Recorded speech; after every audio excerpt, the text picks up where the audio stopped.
본명 보르지긴 태무진, 우리에게 흔히 알려진 이름 칭기즈칸.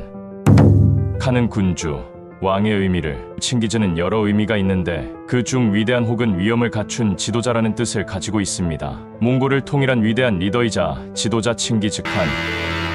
하지만 그에게도 미스터리한 일이 있다는 사실 아시나요? 1227년 칭기즈칸은 죽게 됩니다. 그가 어떻게 죽게 됐냐고요?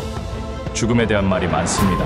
정설로는 전투 중 부상에 의한 사망이라고 하지만 독살이라는 말도 있습니다. 자신의 죽음을 숨긴 칭기즈칸은 무덤도 숨겨버리고 맙니다. 마르코 폴로의 동방견문록에는 칭기즈칸의 무덤을 몽골인들도 모른다고 적혀 있습니다. 그렇다면 몽골 역사서에는 무덤의 위치가 안 나와 있을까요? 네, 안 나와 있습니다.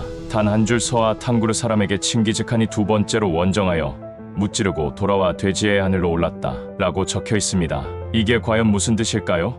칭기즈칸의 무덤은 기록에 따르면 수천 명의 군인과 노예들이 참여해서 엄청난 규모의 무덤을 만들었다고 합니다. 그런데 여기에는 끔찍한 사실이 숨겨져 있죠. 바로 수많은 여자를 죽이고 무덤의 위치를 알지 못하도록 관을 운반하던 사람들까지 모조리 죽여 묻혔다고 합니다. 또한 무덤의 위치를 알지 못하도록 수천 마리의 말을 같이 묻어 평지로 만들었다고 합니다.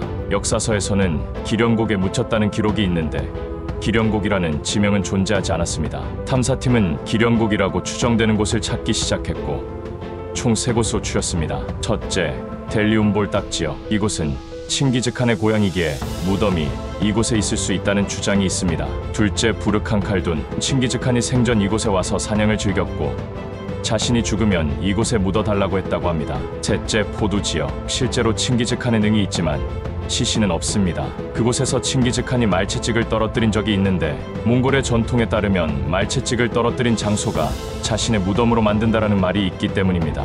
이 3곳의 발굴 작업을 시작했지만 결과는 다 실패했습니다. 그런데 2001년 울란바토르에서 300km 떨어진 곳에서 60개의 봉분이 발견됐습니다. 이것은 틀림없다! 라고 생각하며 발굴 작업을 시작했고 그곳에서 13세기 여성으로 추정되는 유골이 발견됐습니다. 칭기즈칸과 함께 묻힌 여성은 아닐까요? 드디어 찾았다는 흥분감에 사람들은 발굴 작업의 속도를 올리기 시작했습니다. 그런데 그때부터 이상한 일이 벌어지기 시작했습니다. 발굴팀 운전자는 알 수 없는 사고로 사망하고 팀원들은 부상을 입기 시작했습니다. 부상과 사망의 숫자가 늘어나자 발굴은 중단됐습니다. 더군다나 탐사구역 인근에 탄저병이 돌기 시작하면서 결국 발굴 작업은 금지되었습니다. 현재까지도 칭기즈칸의 무덤에 대한 단서는 나오지 않고 미스터리로 남아있으며 사람들의 궁금증은 여전히 해소되지 않았습니다. 칭기즈칸의 분노가 발굴단들에게 영향을 미쳤던 걸까요?